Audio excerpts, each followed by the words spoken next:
To my YouTube channel education hub.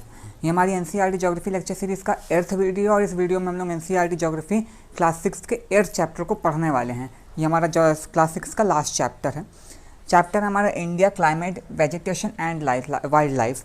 Last chapter में हम लोगों ने अपनी कंट्री के बारे में एक ओवरऑल डिस्कशन किया था। इस चैप्टर में हम लोग उसके अपनी कंट्री के क्लाइमेट, उसके वेजिटेशन पैटर्न और वाइल्ड लाइफ के बारे में डिस्कस करने वाले हैं। सबसे पहले बात करते हैं क्लाइमेट में कि वेदर क्या, क्लाइमेट के अंदर वेदर आता है, उसके बाद मैं क्लाइमेट को भी समझाता हूँ। सबसे पहले बात करते हैं व्हाट इज़ वेदर।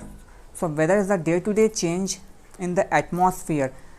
उस चीज़ को हम लोग वेदर कहते हैं। जब अभी हमारे एटमॉस्फेयर में कोई चेंजेस होता है, जब हॉट से कोल्ड होता है, फिर गर्म आ जाता है, फिर ठंडी रहती है, फिर थोड़ा सा कभी अलग अलग टाइप के टेम्परेचर में जब चेंजेस रहते हैं हमारे एटमॉस्फेयर में, तो उस पैटर्न को कहते हैं वेदर। और यही अगर चेंज लंबे समय तक रहता है, 2 महीने 3 महीने तक, तो उसको हम लोग कहते हैं क्लाइमेट। तो ये था हमारा वेदर और क्लाइमेट। हम लोग जानते हैं सीजन्स, 4 सीजन्स होते हैं, summer, winter, rainy and autumn.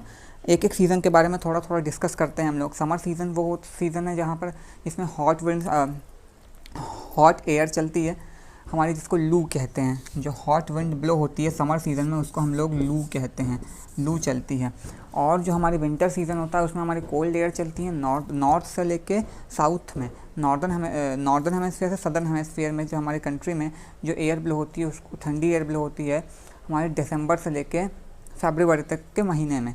नवंबर से कह सकते हैं फरवरी तक के महीने में, तो वो ठंडी का सीज़न होता है, इसलिए वो विंटर सीज़न होता है। और ये मार्च से लेकर के जून तक में ये रहता है आपका समर सीज़न। और अब बात करते हैं रेनी सीज़न की। रेनी सीज़न वो सीज़न होता है जिसमें बारिश होती है, तो हम लोगों को मालूम है। और जो जोग्राफिकल इसकी अगर बात करें रेनी सीज़न के बारे में, तो रेनी सीज़न में हमारे जो विंड्स होती हैं वो अरेबियन सी से बे ऑफ बंगाल तक चलती हैं, जिसमें मॉइस्चर कैरी रहता है। जिस विंड में मॉइस्चर रहता है उस हवा में, जो अरेबियन सी से बे ऑफ बंगाल तक जाती है, उसमें मॉइस्चर रहता है। और जब वो मॉइस्चर पहाड़ से, माउंटेन से, लैंडफॉर्म से टकराता है तो हमारी बारिश होती है। तो हमारा बारिश जुलाई से सितंबर सीज़न रहता है रेनी सीज़न का। और बात करें ऑटम सीज़न में, तो उसमें मेन लैंड, यानी जहाँ पर समुद्र नहीं होता, ऐसे मेन लैंड कहते हैं, उस लैंड से बे ऑफ बंगाल तक वापस हवा जाती है, तो उसको ऑटम सीज़न कहते हैं। हमारे अरुणाचल प्रदेश और तमिलनाडु साइड में उस समय बारिश होती है। तो ये बात थी हमारी समर, विंटर और रेनी सीज़न और साथ ही साथ ऑटम सीज़न की। जोग्राफिकल कब ये सीजन्स होते हैं, ये हम लोग जब हम लोगों ने ग्लोब वाला चैप्टर पढ़ा था, सेकंड चैप्टर, उस पर हम लोग डिस्कस कर लिए थे। तो अगर वो वीडियो आप लोगों ने नहीं देखा है तो जा करके ज़रूर देखिएगा। उसका लिंक मैंने डिस्क्रिप्शन में और ऊपर आई बटन में भी दे दिया है। Next we have to discuss this, जो अब हम लोग नेक्स्ट चीज़ डिस्कस करने वाले हैं वेजिटेशन के बारे में। चैप्टर ये भी छोटा है जैसे बाकी पिछले हमारे चैप्टर छोटे से, लेकिन काफ़ी इंपॉर्टेंट चैप्टर है।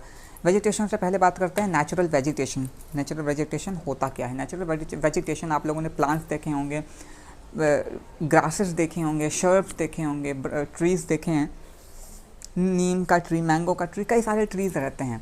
तो वो नेचुरली ग्रो करते हैं, उसमें कोई ह्यूमन मेड कोई जो ह्यूमन्स है उसमें ह्यूमन्स का इंटरफेरेंस नहीं रहता है, वो नेचुरल ग्रो होते हैं। सारी चीज़ें नेचुरली प्रकृति के हिसाब से होती हैं, तो उसको कहते हैं नेचुरल वेजिटेशन। नेचुरल वेजिटेशन कितने टाइप्स के होते हैं वो हम लोग इस चैप्टर में डिटेल में डिस्कस करने वाले हैं। तो सबसे पहले हम लोग डिस्कस करते हैं tropical rain forest. Tropical rain forest जो एक टाइप का नेचुरल वेजिटेशन है, वो क्या होता है? तो ट्रॉपिकल रेन फॉरेस्ट अक्सर उस एरियाज़ में होते हैं जहाँ रेनफॉल बहुत ज़्यादा रहता है। जिस एरिया में रेनफॉल बहुत ज़्यादा रहती है वहाँ पर ट्रॉपिकल रेन फॉरेस्ट का पैटर्न पाया जाता है। तो ये एरिया अंडमान निकोबार और वेस्ट बंगाल साइड ये एरिया रहता है जहाँ पर रेनफॉल, आपने देखा होगा अक्सर वहाँ पर बारिश होती ही रहती है, वेस्ट बंगाल साइड, अंडमान निकोबार आइलैंड के साइड। तो इनकी जो एक अगर एग्जांपल लें कि इन ट्रॉपिकल रेन फॉरेस्ट में कैसी चीज़ प्लांट्स ग्रो होते हैं, तो हैं महगनी, इबोनी और रोजवुड। महगनी,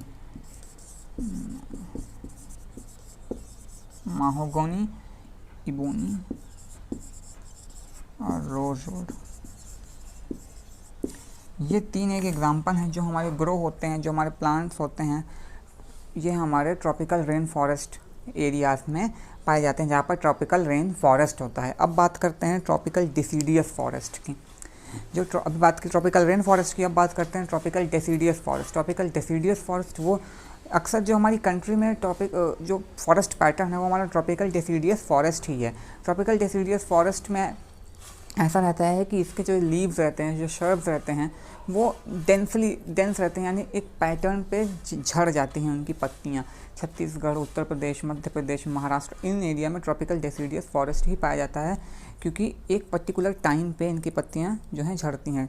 और जो ट्रॉपिकल रेन फॉरेस्ट रहता है, ये एक टाइम में कई बार इनकी पत्तियाँ झड़ती हैं फिर उगती हैं, इसलिए ये इनकी जो हाइट रहती है ट्रॉपिकल रेन फॉरेस्ट की छोटी रहती है और ट्रॉपिकल डेसिडियस फॉरेस्ट की हाइटेड रहते हैं।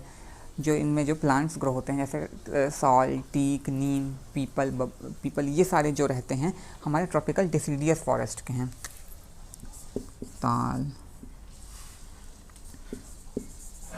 पीपल, ये सारे जो ट्रीज़ रहते हैं हमारे ट्रॉपिकल डेसिडियस फॉरेस्ट का पैटर्न। अब बात करते हैं थॉर्नी श्रब्स के बारे में। थॉर्नी श्रब्स भी एक टाइप का नेचुरल वेजिटेशन पैटर्न के अंदर में आता है।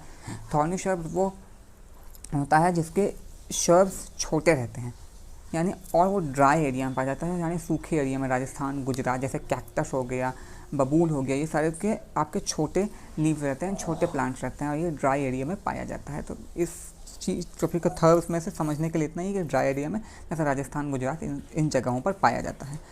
अब बात करते हैं माउंटेन वेजिटेशन की। माउंटेन्स में भी कई स्पीसीज़ में प्लांट्स ग्रो होते हैं। जैसे जैसे हाइट बढ़ती जाती है माउंटेन में, जैसे जैसे हम ऊपर जाएंगे 1500, 2000 मीटर्स के अब जाएंगे, टेम्परेचर डिक्रीज़ होता है, तो जो वहाँ के ट्रीज़ के पैटर्न है, ग्रोइंग पैटर्न, वो भी चेंज होते हैं। तो माउंटेन में अक्सर कोनिकल फॉर्म में ट्रीज़ पाए जाते हैं, जैसे आपके क्रिसमस ट्री माउंटेन्स में पाया जाता है। क्रिसमस माउंटेन वेजिटेशन है। और आपका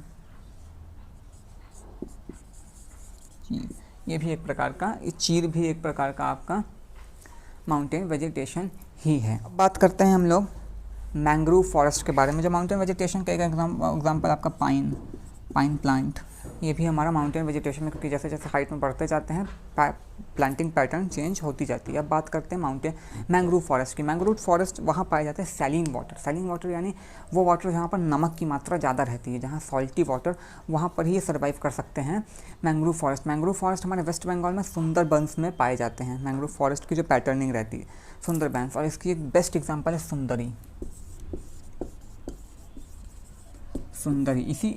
इसी से हमारा सुंदरबंस नाम पड़ा था, सुंदरबंस डेल्टा है वेस्ट बंगाल में, वहीं पर ये मैंग्रोव फॉरेस्ट का पैटर्न पाया जाता है, क्योंकि सैलिन वाटर में ही प्रेजेंट होते हैं ये। तो इतनी बात थी हमारे नेचुरल वेजिटेशन के टाइप्स के बारे में। अब बात करते हैं फॉरेस्ट इंपॉर्टेंट क्यों होता है। देखिए, फॉरेस्ट कई मायनों में इंपॉर्टेंट होता है, कई फैक्टर्स इंपॉर्टेंट है, क्योंकि फॉरेस्ट से जितने मैंने आपको बताया प्लांट्स, ट्रीज़ ग्रो होते हैं कि वुड काम आती है हमारी फर्नीचर मेड में। इनसे जो प्रोडक्ट्स मिलते हैं, हनी मिलता है, गम मिलता है, ये सारी चीज़ें फॉरेस्ट से ही होती हैं। अगर फॉरेस्ट नहीं होगा तो ये सारी चीज़ें हमारी एक ह्यूमन रिसोर्स पॉसिबल नहीं है, क्योंकि ह्यूमन के डेवलपमेंट के लिए, अपने लेवलहुड को कंटिन्यू करने के लिए कुछ ऐसी चीज़ें हैं जो यहीं से अवेलेबल होती हैं। तो इसलिए फॉरेस्ट बहुत इंपॉर्टेंट है, एनिमल्स के लिए बहुत इंपॉर्टेंट है। अगर फॉरेस्ट नहीं होगा तो गेजिंग कहाँ से होगी। एनिमल्स का तो मेन फूड ही होता है प्लांट्स और ये, तो अगर फॉरेस्ट नहीं होगा तो वो चीज़ पॉसिबल नहीं है, इसलिए फॉरेस्ट इंपॉर्टेंट है। अब बात करते हैं, हमने बात की क्लाइमेट, वेजिटेशन, अब बात करते हैं वाइल्ड लाइफ के बारे में। क्या वाइल्ड लाइफ क्या होता है। तो इतनी चीज़ें समझ आ गई। अगर इसमें से कोई भी अगर आपको कन्फ्यूज़न है तो आप नीचे मुझे कमेंट करके बता सकते हैं, मैं आपकी क्वेरी को सॉल्व करने की पूरी कोशिश करूँगा।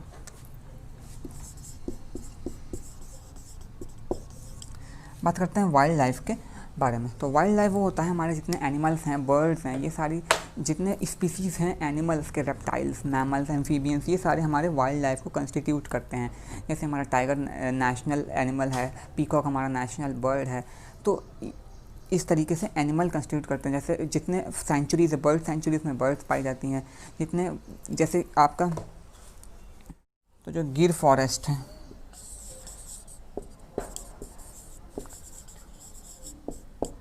हमारे गिर फॉरेस्ट में टाइगर्स पाए जाते हैं। हमारे आसाम में एलिफेंट्स पाए जाते हैं। हमारे राजस्थान एरिया में, डेजर्ट एरिया में कैमल्स पाए जाते हैं। तो जहाँ जहाँ पर भी एनिमल्स पाए जाते हैं, सब एनिमल्स एक वाइल्ड लाइफ बनाते हैं। वाइल्ड लाइफ स्ट्रक्चर इनका कंस्टिट्यूट होता है, तो इसी को हम लोग वाइल्ड लाइफ कहते हैं। बर्ड सेंचुरीज में बर्ड्स पाई जाती हैं। तो इस चैप्टर में समझने के लिए इतना ही था। पहले हमने बात की क्लाइमेट के बारे में, फिर वेजिटेशन के बारे में और वेजिटेशन के टाइप्स को डिस्कस किया, फिर हमने बात की वाइल्ड लाइफ के बारे में कि कैसे एनिमल्स ही वाइल्ड लाइफ होते हैं। हमारे जितने भी एनिमल्स के स्पीसीज़ हैं, रेप्टाइल्स, मैमल्स, वो सब वाइल्ड लाइफ को कॉन्स्टिट्यूट करते हैं और अलग अलग जगहों में ये पाए जाते हैं। इनके रहने के लिए सेंचुरीज में बनाई जाती हैं इनकी स्पीसीज़ को सिक्योर करने के लिए। अच्छा लगा तो इस वीडियो को लाइक जरूर करिएगा। और यहाँ से हमारी NCERT ज्योग्राफी क्लास 6 खत्म होती है। अब मिलते हैं हम लोग NCERT ज्योग्राफी क्लास 7 के वीडियोज़ में।